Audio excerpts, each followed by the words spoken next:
Welcome back, y'all. This is Court Talk Soul Walk, and I am your host, JuJu. And today I am doing something kind of different. Today I'm getting personal, like real personal, just to shed some light to share like truth, pain, whatever you want to call it, just to share with you guys because everybody goes through something and we all come from something. Okay. And I feel like I want to address why we need to be content with the dark. Okay. People spend their whole lives trying to outrun their shadows, acting like the hard parts of their story don't exist. And I feel like why pretend? It's like we have to stop looking for the exit sign every time things get heavy. To be real with you, like I've actually gotten comfortable being content. I'm content with the dark because that's the only place for me I ever feel where I ever found out what I'm really made of. Okay. So I want you guys to be aware this isn't some polished version of my life meant like that's meant to make me look good. Like, for y'all, this is about me being a trooper when the world didn't give me a chance. Okay. So we are going deep, deep today, beyond the surface, beyond the stuff I usually keep tucked away. So I want you guys to lean in close for this one. All right.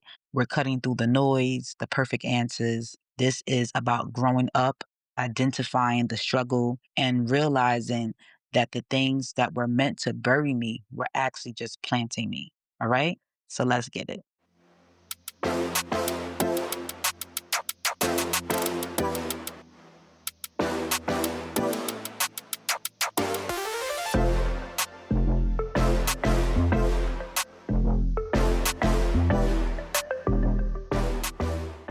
So today's episode is being content with the dark. Okay. And when I say I'm content with the dark, I'm not talking about a mood. I am talking about life. Okay. Growing up black, people have these stereotypes of what your struggle is supposed to look like. But I feel like mine didn't fit the script. So, just to give a little insight on me, I lost my mom at 5 years old, 6 years old. At the time, life it was just considered intermediate. It was just my mom, my dad, my brother, and I. And once my mother had passed away after the funeral and everything, my brother went to go live with his biological dad. So that just left me and my dad. And to be honest, the funny thing about grieving is people grieve differently. Okay. And my dad was grieving to a point where he turned to hardcore drugs. And in that span of time, when I say like life was chaos, because I don't really think that I really grieved for my mother at that time or at that age because everybody was trying to keep put me somewhere. That's that's how I kind of remember it because once my mom passed away, my dad, he had me, my brother went away, but then I remember going to my godparents' house, staying with them for a little bit.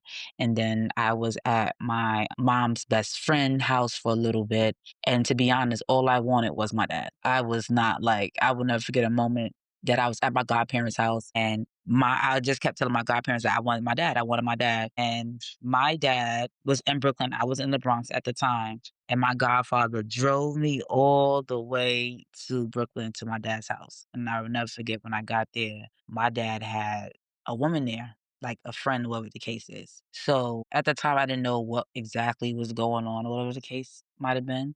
But I was there. He dropped my dad. My godfather had dropped me off, and I was just happy to be with my dad. You get what I'm saying? And I think on a different perspective, people will look at it like, well, that makes sense.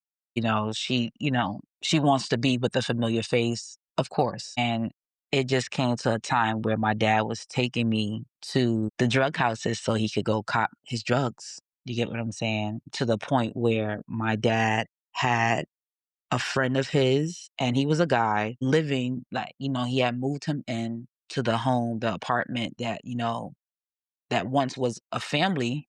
It was just me and him now. So he had his friend come up in there, and it I don't think at the time I was aware of much like protecting myself and just trying to keep saying I'm just trying to follow my dad.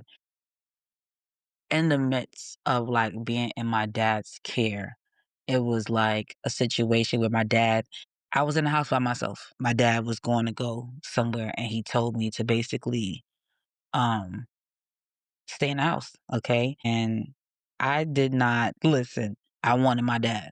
So I followed him outside, and when I had went outside, he was gone at the time. He was gone at the time. And it was this boy, I don't remember his name, but he like, he lived in the area where I was living at. And him and his friends had like dragged me into like how can I sit there and say like I don't know if I could like verbally tell you this where you can visualize it. So like if you know build like some certain buildings have like the trash outside the building, but you have to walk down the stairs on the side of the building. So I don't know if that makes sense to y'all, but that's just like the description of it. Anyways, his friends, and him, it was one girl that was crazy. It was one girl that was there too. They had drug, dragged me down the steps and everything. And he was getting ready to get on top of me. And I kid you not, it was four people plus him made him five.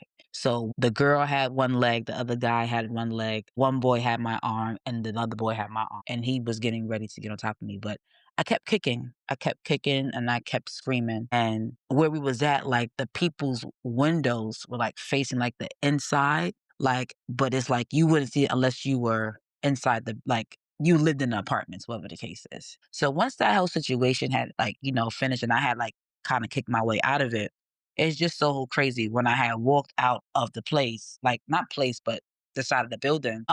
My dad was walking down the block and my dad told me like, "What you doing outside? Go get in the house." And I will never forget that. Like, and I just kept that like to myself. And it just proceeded more because the more that he was getting indulged into his life, it was affecting mine. Where to the point where there were nights where I was locked outside the house. His friend was in the house, but maybe because he was drugged up, I whatever the case is, he not hearing the door one moment I remember, my dad had got arrested and he came in the police, wagon and he was telling me to go in the house, whatever the case is.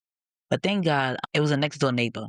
Her name was her name is Miss Barbara. So if she's listening to this, or if one of her children or her grandchildren is listening to this, Miss Barbara, Sterling Street, Brooklyn, New York, she definitely held it down. She definitely held it down for me while, like, while my dad was still out there.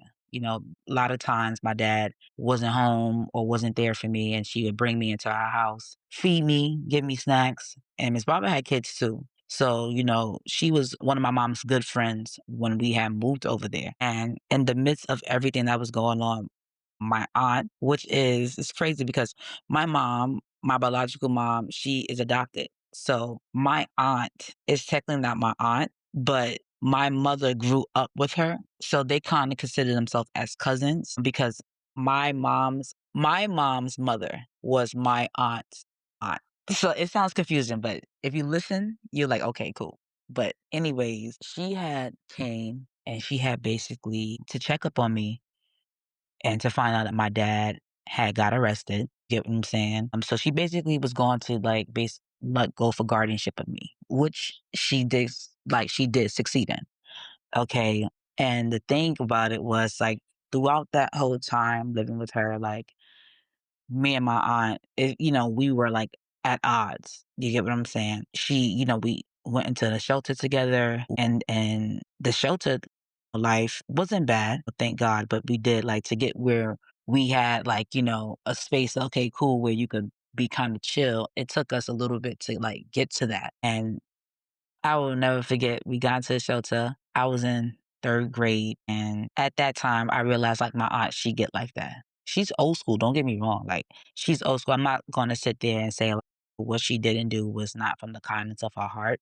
But sometimes kind of confuses me because she did like really put a like hurting, like a beating on me. As far as physically, emotionally, verbally, like my aunt used to fucking beat my ass. Like for things that might seem minute, little, or even if it seemed like it was grand, my aunt, she was on that type of time.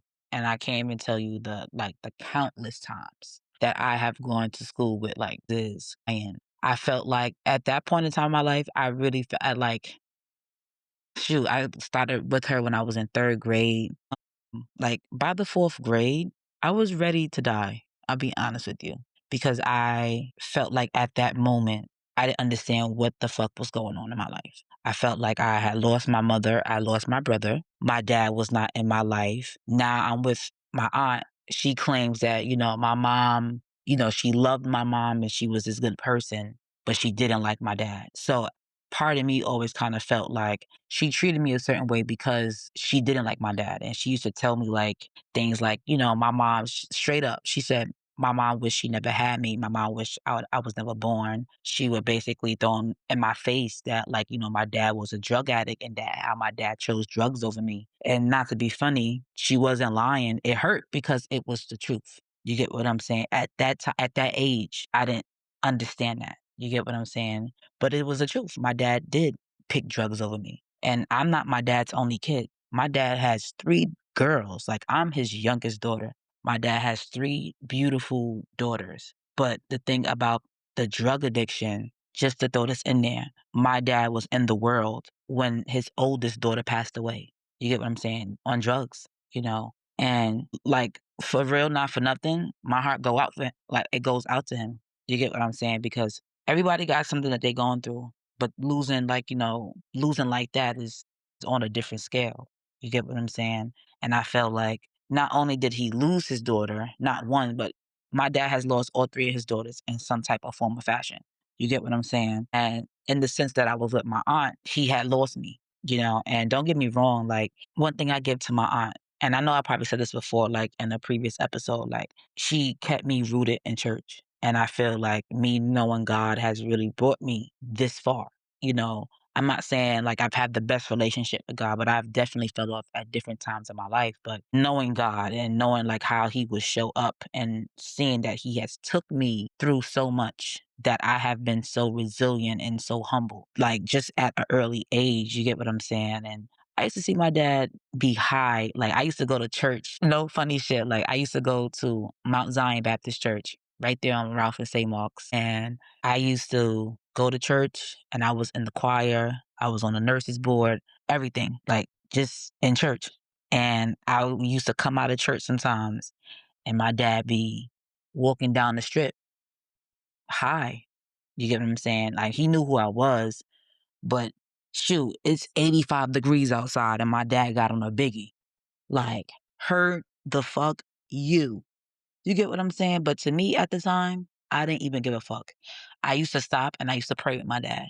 I used to pray with him. I used to tell him, like, Daddy, I pray that God will get you better. I used to tell him, like, I didn't want to be with my aunt, that he had to get his shit together, but that I loved him and I will always love him and I'm going to always keep praying for him. You get what I'm saying? Like, I used to see my dad a lot, a lot, a lot, a lot. Maybe it was a drug house over there. I don't know. But I ain't even gonna hold you. Right with my church, he did take me to the drug house that he was copping from. So maybe he just he was in the area at the time. But either way, I used to pray for him, regardless of what his situation was and everything. And keep in mind, at this time, I didn't know how all of this was going to make me or how people would look at me. You get what I'm saying? And don't get me wrong, kids tease me because I went to church. They laughed. I didn't know what to say, so I'll say a Bible scripture. That was my only defense. You get what I'm saying? And then, like, eventually, my dad started to get his life together. My dad went into a program, and he really started to put, like, his foot forward. But I was still living with my aunt, and things didn't change. You get what I'm saying? Until the point where it got so bad I finally decided to call the police on my aunt. Like, I couldn't take the abuse no more. I couldn't take the abuse no more. And for me, it was a hard decision for me because I felt like I was giving up everything that I knew. You get what I'm saying? Like, the friends that I did have, the life, my school, like, I didn't know what was going to happen. And when I called the police on my aunt, my dad had came and he couldn't take care of me because he didn't have a place to stay. He was in a drug program. So I went with my godparents and I was there for about like year and a half. And the thing with my godparents was they already had 2 kids of their own. And it was for me hard to like kind of fit in because at the time, not say at the time, but my 2 godbrothers, one of them had autism. So to me, my godmother had favorited like my godbrother because of his disability. So when it came down to certain things, like my role now has shifted from being an only child to being a big sister. So me helping out in certain ways. And I didn't mind, you get what I'm saying? But it became a lot, things that I wasn't prepared for, as far as like, contributing to that type of lifestyle.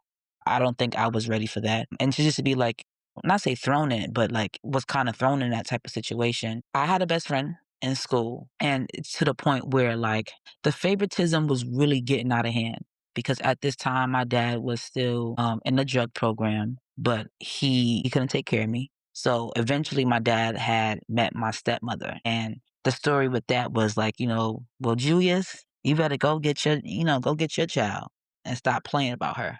And eventually, along the lines, they were getting me things as far as like a phone, and my godparents didn't like the fact that I had a phone, and my godbrothers didn't have a phone. And low key, like this started to build like, friction between my dad and my godfather. And I just want you guys to understand, like, my dad and my godfather have been friends for a very long time. God bless his soul. Friends before I was even thought about. Like, as far as like they've been friends. He knows my grandmother, like, as like young men in this world. You get what I'm saying? And from the stories that I've heard, listen, they've even been on drugs together, got better together, and so forth and so on. So they have a history. So it started to basically put a shift in their relationship. And became more of about like, well, we're taking care of your daughter. You get what I'm saying? And you want to come in here and drop off little prizes or little gifts, whatever the case is. Like, absolutely not. And I was like sharing this with a friend of mine's in school. And, she was going back to her mom and telling her and whatnot.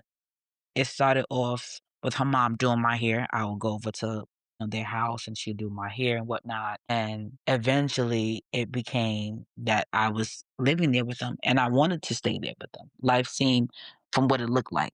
And that's one thing I like, learned throughout my life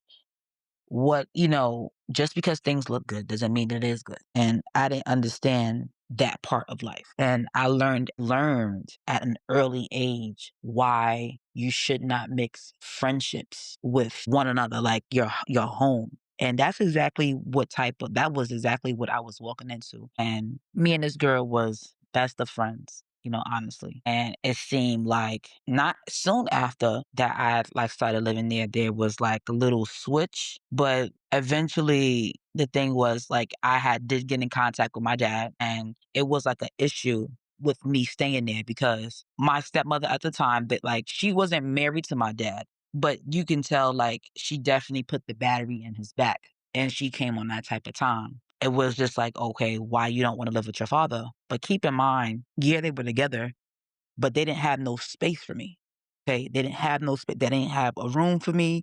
All they had for me was a couch to sleep on. You get what I'm saying? So me being 15 at the time, I made my decision to stay where I was at, Uptown Bronx. You get what I'm saying? I'm going to stay over here, Boston Road, Gun Hill, whatever, and I'm going to like stay here. And thank God that the twins, my friend at the time, her mom, they thank God that they had a village. You get what I'm saying? So when it came down to anything, like we didn't have to ask for like allowance every week. The grandfather was giving us. He took us to school every day. We was hungry. They made sure we ate. Anything we asked for Christmas time, good report cards, whatever the case is, grandpa, grandma, definitely uncle showed up and showed out. You get what I'm saying? Prom, they bought the dress, paid for it, everything. Like when I moved in, they bought me my bed, everything. Like you get what I'm saying? So I really appreciate it.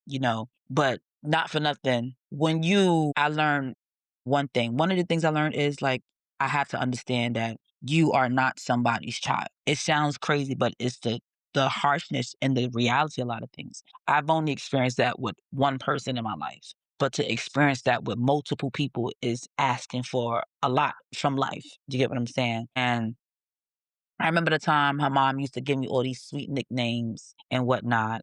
And I had started going over to my dad and my stepmother's apartment, which was also in the Bronx. I would sit there and tell them, like, I mean, as a kid, I would just tell them, like, yeah, this is what I did over there and so forth and so on. And when things got up in the air, and I was like, "Oh, well, you said that you making it seem like this, that you're over here like this." And it did, but like it did put like a bad feeling like in the air. But low key, my dad was, like, upset with me because I didn't wanna live with him, and I just felt like me personally at the time, I was tired of bouncing around from house to house to house to house. That's what my life kinda consists of. You get what I'm saying? So, I made the decision to stay there until shit started to get fucking heavy, like, you get what I'm saying? I felt like I wasn't comfortable where I was at. I'm not gonna lie, like, I'm not gonna, like, say I wasn't doing anything because I was being deceitful, I was, like, lying about certain shit. Shoot, I was even on a dating app, and a homegirl mother had found out about it, whatever the case is. Like, this is real shit. Like, I'm just keeping it a buck with y'all. Like, I have nothing to, like, fucking lie about. Like, I'm just being real because that's why you have to be content with who you fucking are. Like, you get what I'm saying? And I felt like, not to be funny, like, when people know that you're not their kid, respectfully, you get what I'm saying? People really do certain things for a certain amount of time, and then it's like, whatever.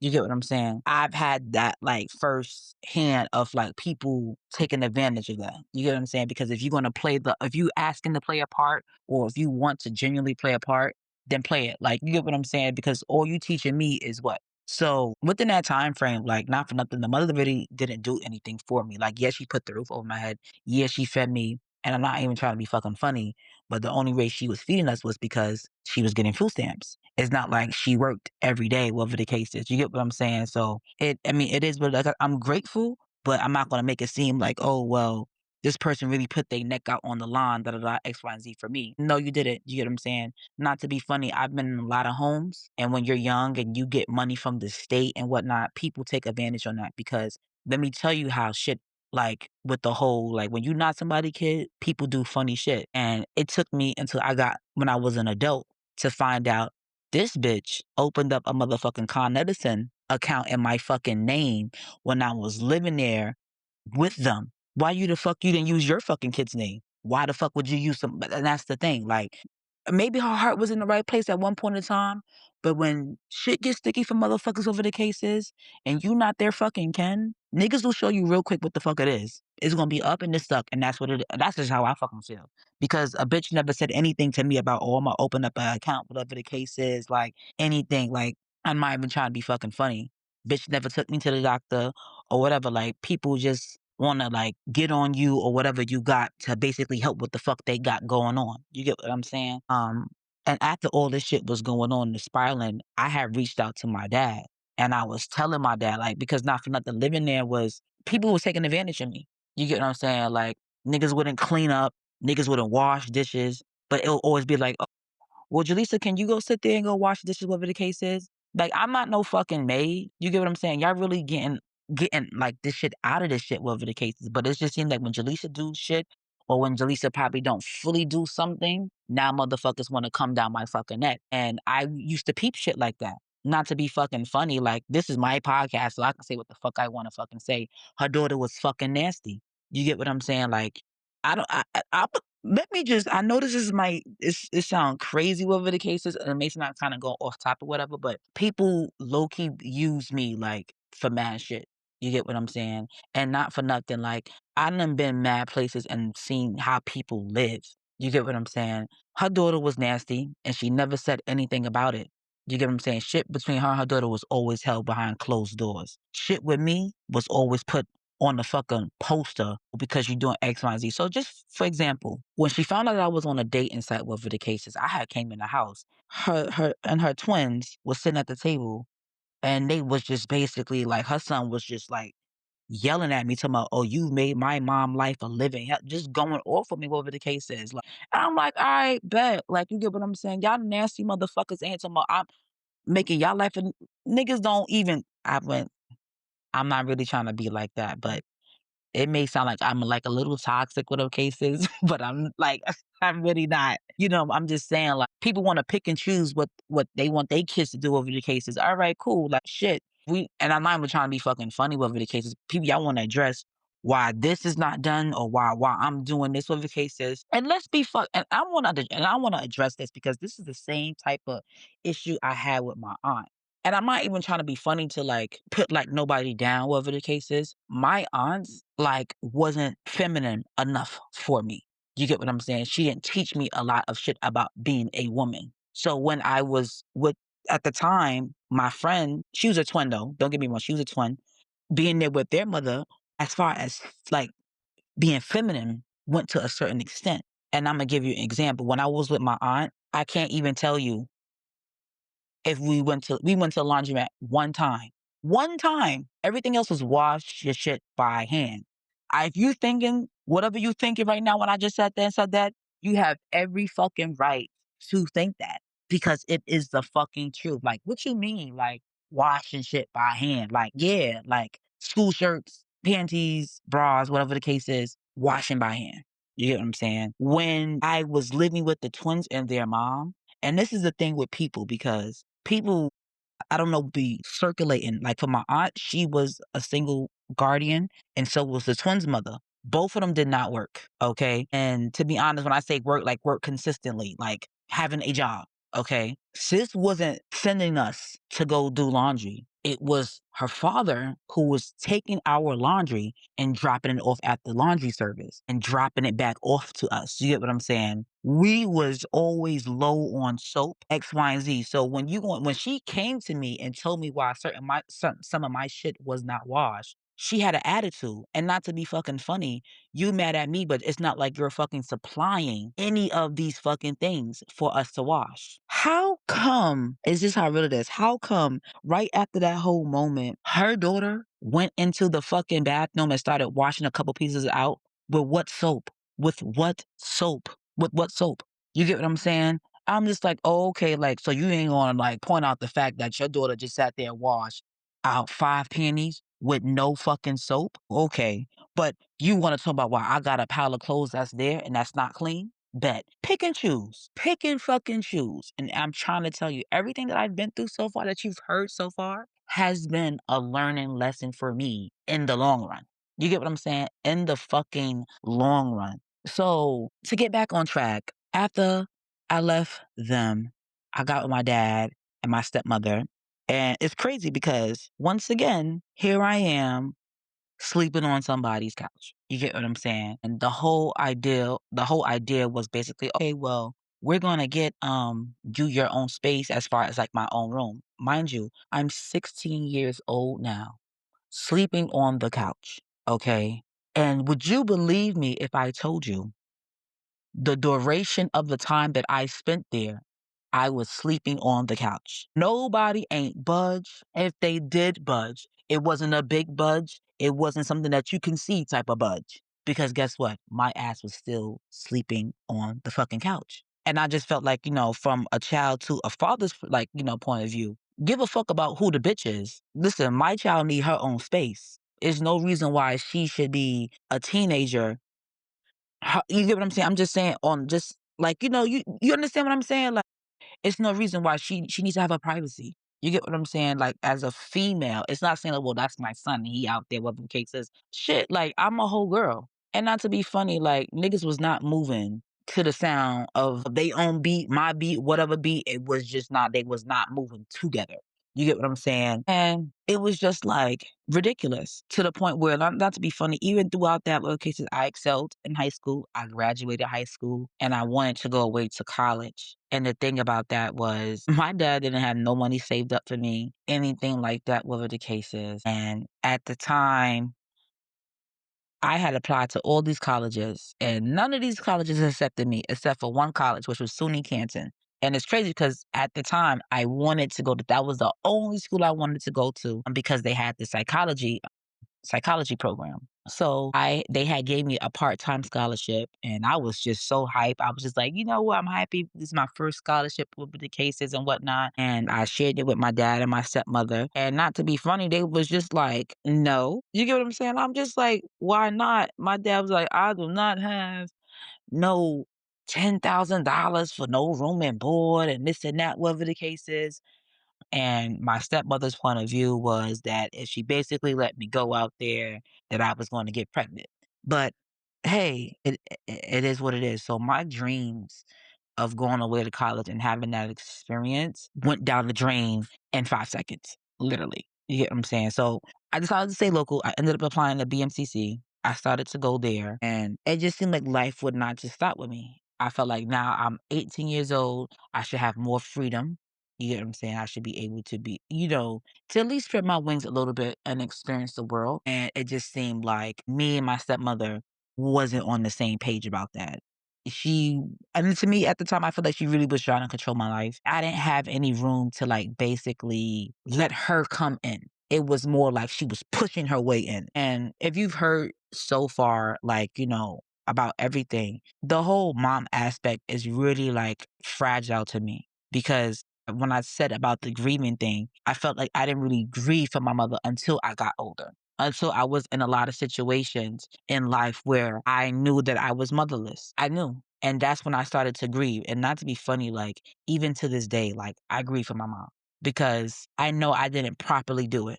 Because I haven't, low key, I'm like, content with what my life has been. And I may not understand a lot about why it went that way, but I can see what type of person that I am. You understand? Back then, like after everything, like, after like me deciding to go to BMCC, like I said, me and my stepmother, like we weren't seeing eye to eye. And it just so happened that me and my dad had got into an argument and my dad had told me like I could get the fuck out. I could get to stepping. And I was like, okay, so I'm gonna bounce. I'm going to bounce. And I crashed at a friend's house. And like from that friend's house, I went to another friend's house. And then from that friend's house, I went to a friend of my biological mother where I was staying there for like a couple of months, whatever the case is. And the only reason why I didn't work out was because I was talking to this guy in jail and she didn't like that. And from there, I had went to a friend house. I had went back to my dad and my stepmother's house, and I realized nothing had changed. Nothing had changed. So I decided to go into a youth crisis shelter. And I ain't even gonna hold you like that was one of the tough decisions like I had like ever had to make. Because once again, I felt like now I'm giving up everything that I know, everything that I'm comfortable with to like go on this journey by myself. And I ain't gonna hold you. I went into the shelter and I will never forget my dad, he argued, cursed me down. No cap. And that was like my first day like in the shelter and we never spoke again. I never spoke to my dad again until after I got my room. I didn't speak to them and I was in there for like probably like close to like a year. I didn't speak to like no family. No, like only person that knew that I was in the shelter was my friend Kai, my boyfriend at the time, which was in jail, and the shelter buddies. To be fucking serious, like that's what it was. Like nobody ain't no shit. And not to be funny, because I didn't have anybody. I didn't have anybody, and it was tough. And I cried my first night. I cried my first night in that shelter. And shit, I made it work. I made it work and I got my room. And it's crazy because I was like, I'm gonna be in the Bronx for the cases. And I was living like what, 10 minutes away from my dad. And I needed like pillows and stuff like that, whatever the case is. And not for nothing, when I asked him for that, whatever the case is, he told me to go ask my stepmother, whatever. And she had bought me a comforter. She bought me a comforter. And that's what I had. And we was going at it again. And she had brought up the fact that, oh, she had bought me the comforter and everything, whatever the case is and whatnot. And we stopped talking. Our relationship has always been like that, like just up and down, up and down, up and down, up and down type shit. And eventually, I decided to like, block them out like I normally do. I went back to school. At this time now, it was different because I had met somebody new and we had a baby, my firstborn son, my baby Roman. I ended up graduating with my associates with him, right, patting him on the damn back while, cause it was during COVID. 2021 was like still COVID and I was patting my baby back while we was having the damn graduation via online. And not to be funny, my only supporters was my best friend, my sister, like my best friend's sister, the same person, Cheyenne, her mom, was there. You get what I'm saying? I think if I'm not mistaken, my baby father's um mom, I think she had joined it too. I'm not sure. I don't remember. But The other 2 people, for sure. You get what I'm saying? It wasn't my dad, it wasn't my stepmother, these people, none of that. You get what I'm saying? Then eventually I ended up having my 2nd baby.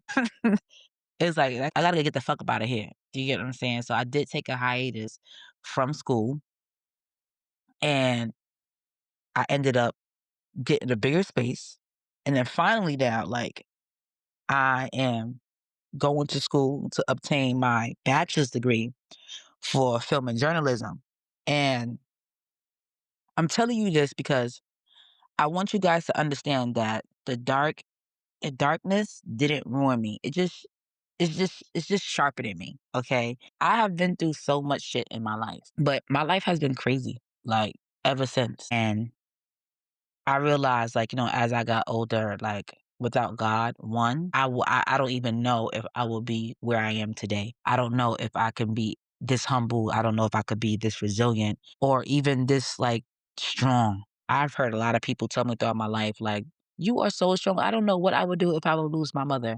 I don't know what I would do if my dad was on drugs.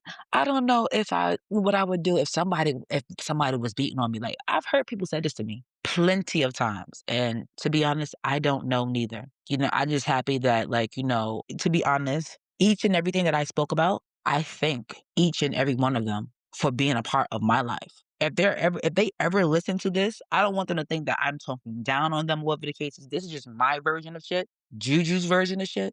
You get what I'm saying? But I'm very much grateful. I realized my aunt came in my life when shit got crazy, and this is like it may not have been the best, but I had to appreciate that. You wouldn't believe me if I told you that when I turned 18, I sat there and went back to my aunt to make an amends with her. Okay. And my stepmother told me to go do that, to be honest. And the thing, it was just like I didn't understand, but it's just like, you know what? I understand, like, you know what, you may not have been the best person to me, but I appreciate you being the person that, like, basically stood up when nobody else did. Because nobody else was coming to get me. Nobody else was going to take care of me at that time. You get what I'm saying? It's not like I had to be thrown into, like, the foster care system or whatever the case is. So I appreciate her for that. You get what I'm saying? Without, I thank you. I thank her for, like, allowing me to go to church and having God in my life. Like, I thank you. I thank you for that. Like, I thank her for that. For the friends who have been in my life throughout my journey, like, I thank them because at some point in time they brought me joy when whether or not they knew how much hell that I was going through or that I have been through, the things that I felt inside. I appreciate them for just being the friend at the time. Not saying they probably wasn't the best friend. They probably wasn't but it's okay because it helped me. Like, at some point in time, it gave me laughs and like laughter, what I needed to keep pushing through. I'm really grateful for each and every person, everything that has played a role part in my life. You get what I'm saying? And that's why, like, for me, like, that's why, like, I'm okay. I'm not afraid. Like, I'll tell a motherfucker real quick, like, this is me. Do you get what I'm saying? Like, and one of the challenges that, got kinda crazy was just the fact that when I had my children, it hit me differently because my life has been so much of on the run, instability, and so forth. Now I have children, and I was kinda clueless of how to give that to them because of the situations that I was put in from a child. You get what I'm saying? Like, as far as, I can divert it and go many different ways. My father wasn't present, so how will that play out later on in life? You get what I'm saying? I've had many different women figures in my life. How well is that going to play out for me when it comes to as far as being a mother? You get what I'm saying? Because anybody can say, oh, they're a mom, but to the role of it is the main thing. You get what I'm saying? I've had a lot of open-ended questions, just floating of just how to, like, at one point in time, how to love, how to do this, or, like, how to feel this because I haven't had a mom to, like, consistently show me something. So I am here now, like, letting you guys know, like, shit, it don't matter where you come from. God gives us the grace to, like, still pull us through. You get what I'm saying? I felt like at one point in time that I wasn't gonna be able to love my kids correctly because of the shit that I've been through and the fact that I didn't have a mom. I've seen all the other everybody that I've known, like, growing up or the kids that I see growing up had their mom in their life. I was one who didn't. So it was very conflicting for me to like a mother's love. Shit, I don't even really know what that feels like. How can I give that to my children? And it was tough. Like, I'm not even gonna lie to you, it was tough because I'm just like, damn, son, like, I don't even know what this fucking feeling feels like. You get what I'm saying? Like, so over time, just with trusting God and just having like God in my life and my heart, I just feel like has really brought me through so much. You get what I'm saying? It's just like, don't let like where you come from dictate where you're going to be. You get what I'm saying? And, I'm starting off small, just far as like, what I give to my children. Like, I'm not saying like, you got to put your kids through anything, but, I want my kids to have a two-parent consistent home. Like it's important to have that. All this split decision bullshit. I understand some people have very serious issues. Like, I understand that too. Some situations you have to move away. Like, I get that, like, all too well. But it was never my plans for my kids to grow up without their father in their life. For like, their dad to be like on like hardcore drugs. Like, weed is one thing. Once you start going left with that other bullshit, we don't have nothing to speak about because I'm not a person to really experience. I don't experience that way. Maybe with food, not with drugs. Maybe with liquor, not with drugs. Weed is one thing. Gotta keep that other shit for the rest of the motherfuckers out there. Like, you get what I'm saying? Like, so I knew I wanted to have a father that was proactive, supportive, that was going to provide for his children, like, wouldn't be easily, like, how could I, like, just easily shifted in certain perspectives. You get what I'm saying? So I'm not saying people are the best, but everybody has their life. You get what I'm saying? And it's tough to, like, give when you really don't know, like, what, like, what you're made of, where you come from. You get what I'm saying? So me giving my kids this, I had a taste of a two-parent home. And I know how important this is. So that's why I want to give it to my kids. The importance of having a father in your life, whether you're a son or a daughter, it is important because the lessons that you teach your daughter is important. The lessons you teach your son are important. Okay, so everything I'm saying, like me, I'm trying to give so I can help shape also still me. You get what I'm saying? And to shape for my kid, like shape part of life for my kids because I want them to understand, like, shoot, like mommy didn't have it all together. The conversations that we will have and me showing up for them, because I know exactly who I am. You get what I'm saying? So they see me for me. They don't see like mommy in a different realm. You get what I'm saying? They see mommy for exactly who she is. I don't try to bring around like fake shit around them. Like, I keep it like real, like intimate with my children. Like, I don't play all that da da da. This is your aunt. I don't fuck with people like that. No, no, no, no.